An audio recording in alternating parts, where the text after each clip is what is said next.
Kemudian selanjutnya kita akan seperti biasa diurai. Di sini terdiri dari 3 kata ya, atau 3 kalimat. Maliki, Yaumi, dan Ad-Din. Nah, kalau kita buka dalam tafsir Ibnu Katsir, diangkat satu pembicaraan tentang cara membaca Maliki. Ternyata ada 2 versi membaca Maliki di sini. Ada yang memanjangkan huruf ma, jadi Maliki dengan huruf yang panjang, dengan mad. Maliki, Maliki Yaumiddin. Tapi ternyata ada juga yang sebagian membacanya pendek, Maliki, Maliki Yaumiddin. Jadi tidak dipanjangkan. Jadi kalau jemaah sekalian, kita semua suatu saat kita bertemu sama saudara kita di masjid mana, kemudian kita misalnya berjamaah jadi makmum, tiba-tiba imam membaca Maliki Yaumiddin dengan maknya dipendekkan. Apakah itu boleh atau tidak? Maka kalau melihat cara membaca yang masuk kepada qiraah sab'ah ya, qiraah sab'ah, maka itu dua-duanya dibenarkan. Jadi kita boleh membaca Maliki dengan mim yang panjang atau Maliki dengan mim yang pendek. Jadi dua-duanya mutawatir, ini sahih, jadi dua-duanya dibenarkan dari sisi hukum bacaan. Karena kedua-duanya dari sisi makna itu tidak ada perbedaan. Sama-sama bermakna secara bahasa ya, sama-sama bermakna kepemilikan. Baik Maliki dengan dipanjangkan atau Maliki dengan pendek, kedua-duanya sama maknanya adalah kepemilikan. Yang kepemilikan tersebut diwakili atau disebut dengan istilah kekuasaan, yang menguasai. Sementara yang menguasai salah satunya kita bisa sebut kalau di dunia yaitu sebagai raja ya. Jadi sama-sama kepemilikan memiliki. Jadi itu jemaah sekalian, boleh-boleh saja kita membaca Maliki dengan panjang atau Maliki dengan pendek. Karena sama-sama maknanya adalah menuju kepada sifat Allah secara hakiki. Dengan makna Maliki tersebut sebagai yang memiliki yang mutlak. Kemudian secara bahasa, secara lugu apa sih Maliki? Maliki itu ya kalau kita lihat bisa diartikan sebagai yang memiliki, yang mempunyai, dan yang menguasai. Jadi Maliki artinya yang memiliki, yang menguasai, kemudian dan yang mempunyai. Maliki. Kemudian yaum. Yaumun itu kalau kita biasa dengar ya hari ya. Yaumun itu hari. Nah, kalau kita lihat secara lebih mendalam bahwa kata al-yaum ini bisa mewakili hari-hari di dunia seperti hari Yaumul Isnin, Yaumul Sulasa, Yaumul Arbi'ah, hari Senin, hari Selasa, Yaumul Ahad, hari Ahad. Itu batasan-batasan waktu di dunia. Tapi ada juga makna secara khusus nanti dipakai ketika hari kiamat al-yaum tersebut. Jadi bukan lagi hari Kamis, hari Jumat dan lain-lain seperti di dunia ini, tapi hari yang penunjukannya khusus nanti di hari kiamat. Seperti kita pernah dengar dalam surat Yasin ya. Surat Yasin disebutkan pada ayat ke-65, A'udzubillahi minasyaitonirrajim. Al-yauma nakhtimu ala afwahihim wa tukallimuna aydihim wa tashhadu arjuluhum bima kanu yaksibun. Dalam surat Yasin ini di awal disebutkan al-yauma. Al-yauma nakhtimu ala afwahihim. Al-yauma hari ini. Nah, di situ sudah lagi tidak dibatasi oleh hari apa ini? Ahad, Senin atau Selasa, itu di hari kiamat sudah tidak ada lagi nama-nama hari itu. Tapi hari itu sebagai waktu saja. Hari ini. Nah, ya, jadi maknanya luas. Hari ini maksudnya hari kiamat, nakhtimu ala afwahihim. Allah menutup mulut-mulut mereka di hari kiamat, ya. Kemudian watukan limuna, kemudian yang berbicara adalah aidihim, tangan-tangan mereka, watashhadu arjuluhum, kemudian kaki-kaki mereka menjadi saksi terhadap apa? Bima kanu yaksibun. Ya. Saya tidak akan panjang membahas tentang maknanya, tapi lebih ke bahwa kata yaum di sini bisa bermakna khusus saat ini di dunia dan bermakna khusus umum di dunia, kemudian umum khusus nanti di akhirat, bahwa sudah tidak ada lagi hari-hari seperti di dunia ini. Kemudian ad-din. Kalau kita tidak membaca tafsir, kemudian kita tidak membaca Al-Quran dari mana-mananya, ya, maka sepintas kita bisa mengartikan Malik Yaumiddin. Allah itu yang merajai hari agama, gitu ya. Karena kan kita juga ad-din itu yang kita kenal ini agama. Inna dina indallahil Islam, misalnya gitu. Sesungguhnya agama yang ada di sisi Allah hanyalah Islam. Tulisannya itu tidak ada bedanya dengan din di sini. Nah, di sini maknanya bukan agama. Itulah pentingnya kenapa kita harus mengkaji tafsir dari para mufasir yang berusaha mengambil makna-makna yang disuguhkan kepada kita semuanya yang membutuhkan makna Al-Quran sehingga bisa mengamalkannya, mengaplikasinya dalam kehidupan sehari-hari. Nah, ad-din di sini apa? Ya, ad-din di sini maknanya adalah perhitungan atau hari pembalasan. Nah, ketika digabung maka kita akan menemukan Maliki Yaumiddin, Allah lah yang merajai, yang menguasai, yang memiliki hari pembalasan. Kalau sepintas kita lihat di Quran terjemah, ya, yang menguasai hari pembalasan. Itu juga sudah cukup. Cuman tadi pembahasannya adalah kok tidak ada bedanya antara din, agama, pengertiannya agama, dan din, pembalasan, maka diurai dengan tafsir Al-Quran lagi. Jadi diurai, dirinci dengan Al-Quran lagi bahwa din di sini adalah hari pembalasan. Jamaah rahimakumullah. Nah, makna yang tadi saya sebutkan di awal bahwa maliki sama maliki itu sama-sama kepemilikan, karena di sini ada penyebutan-penyebutan dalam ayat lain yang menunjukkan bahwa al-milku, al-mulku, malikun itu sama-sama kepemilikan. Secara mutlak, ya. Misalnya dalam surat Al-Mu'min disebutkan a'udzubillahi minasyaitonirrajim. Lamanil mulkul yauma lillahil wahidil qahhar. Kepunyaan siapakah kerajaan pada hari ini? Di sini ada limanil mulku. Limanil mulku. Mulku itu ya bisa masuk ke maliki, bisa masuk ke maliki. Kepunyaan siapakah kerajaan pada hari ini?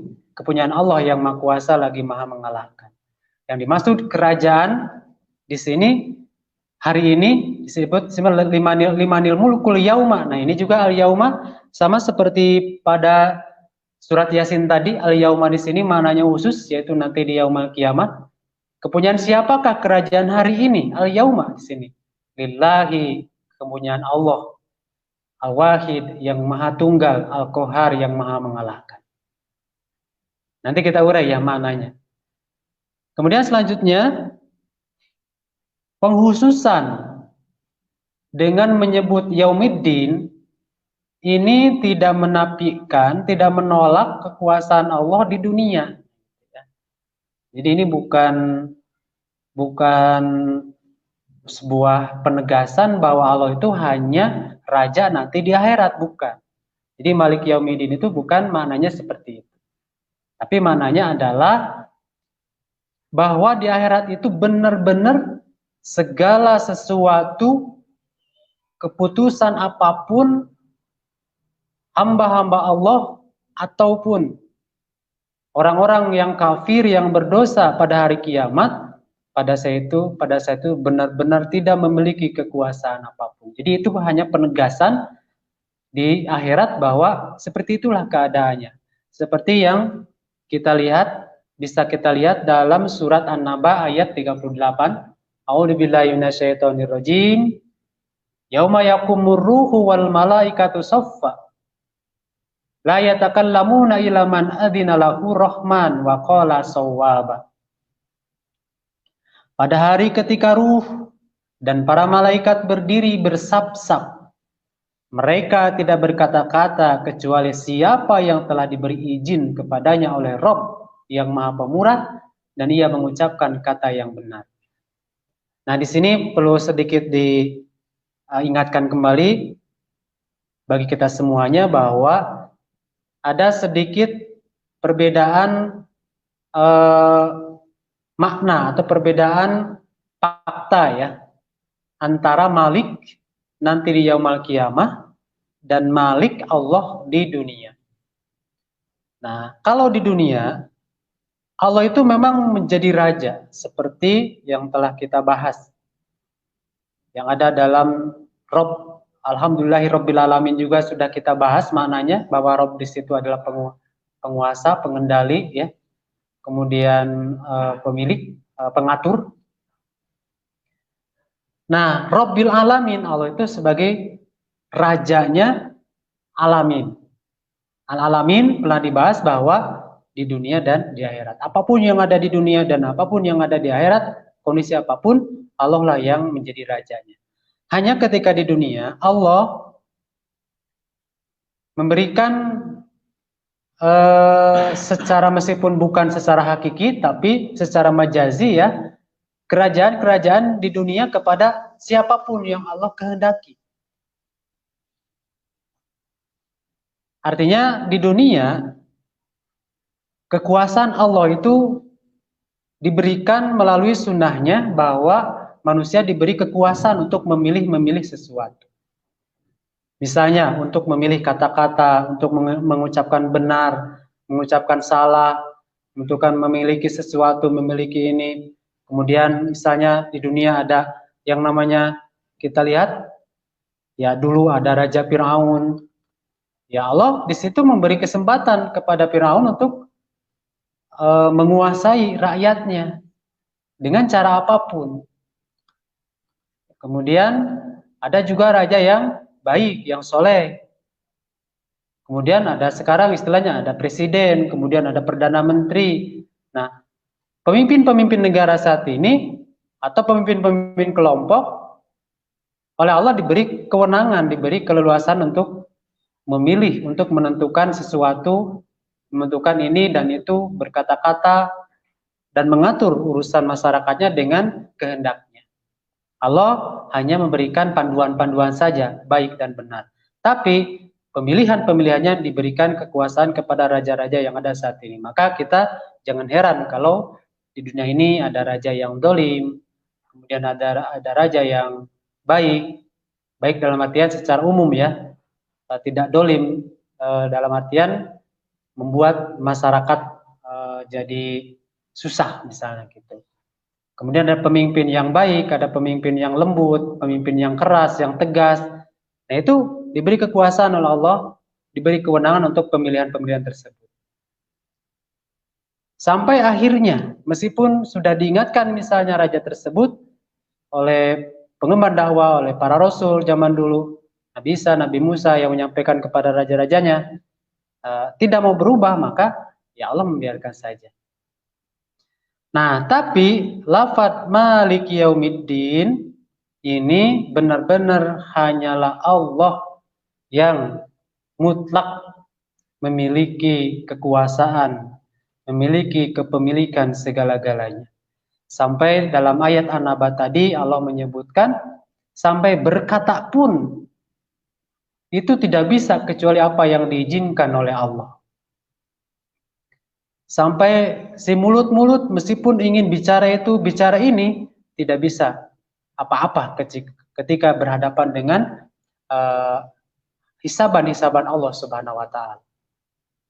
Padahal banyak sekali ingin disampaikan kepada Allah alasan-alasan terutama bagi mereka yang dolim di dunia, terutama bagi mereka yang jahat di dunia, terutama bagi mereka-mereka yang menyimpang perilaku dan sikapnya di dunia, mereka ingin sekali mengungkapkan kata-kata pembelaan-pembelaan seperti yang ada di dunia ini ketika persidangan, maka seorang terdakwa diberi kesempatan untuk membela dirinya dulu. Tapi di akhirat tidak ada pembelaan-pembelaan. Jadi itu Rabbil Malik Yaumiddin, sebuah penegasan bahwa di akhirat nanti, di hari perhitungan nanti, tidak ada lagi yang berkuasa, hanya milik Allah Subhanahu wa taala. Semua terdiam, semua terpaku, hanya menunggu dan menunggu, mengikuti perjalanan panjang nanti di yaumul qiyamah. Yang menurut Al-Quran begitu panjang, begitu melelahkan, dari satu fase ke fase berikutnya. Setelah meninggal, secara garis besar kita lihat, ketika seseorang meninggal di alam kubur, panjang di alam kubur. Tidak tahu, puluhan, ratusan, ribuan, jutaan tahun kita tidak tahu di alam kubur. Kemudian dibangkitkan.